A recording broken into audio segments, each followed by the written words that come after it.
Assalamu alaikum everyone. Hope you are well and doing great with my channel. আজকের এই ভিডিওতে আমি আপনাদের সাথে শেয়ার করব একটি অ্যাডভান্স ইংলিশ স্ট্রাকচার। সো ভিডিওটি না টেনে শেষ অবধি দেখুন। আমাদের বিয়ের 2 বছর হলো। আমরা দেখা করার 2 বছর হলো। স্কুল বন্ধ হওয়ার 2 বছর হলো। তার অনার্স শেষ করার 2 বছর হলো। এই প্রতিটা বাক্যে যে জিনিসটা কমন আমরা দেখতে পাচ্ছি সেটা হলো সো যখন আমরা কোনো সেন্টেন্সে এই ধরনের বাক্যটি দেখতে পাবো সেক্ষেত্রে আমাদের ব্যবহার করতে হবে ইট হ্যাজ বিন। এই টাইপের বাক্যগুলোকে ইংলিশে বলতে হলে সেন্টেন্স স্ট্রাকচারটি হবে it has been plus years plus since plus sentence.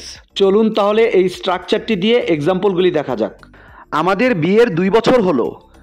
It has been 2 years since we got married. It has been 2 years since we got married. আমরা দেখা করার 2 বছর হলো। It has been 2 years since we met last. It has been 2 years since we met last. School বন্ধ হওয়ার 2 বছর হলো। It has been 2 years since the school closed. It has been 2 years since the school closed. তার honours শেষ করার 2 বছর হলো। It has been 2 years since he completed honors. It has been 2 years since he completed honors. I hope এই স্ট্রাকচারটা আপনারা ভালোভাবে বুঝতে পেরেছেন। Now it's your turn. আমি বিদেশ আসার 2 বছর হলো। আমি বিদেশ আসার 2 বছর হলো। এই বাক্যটি ইংলিশে কী হবে আপনারা কমেন্টে লিখে জানাবেন।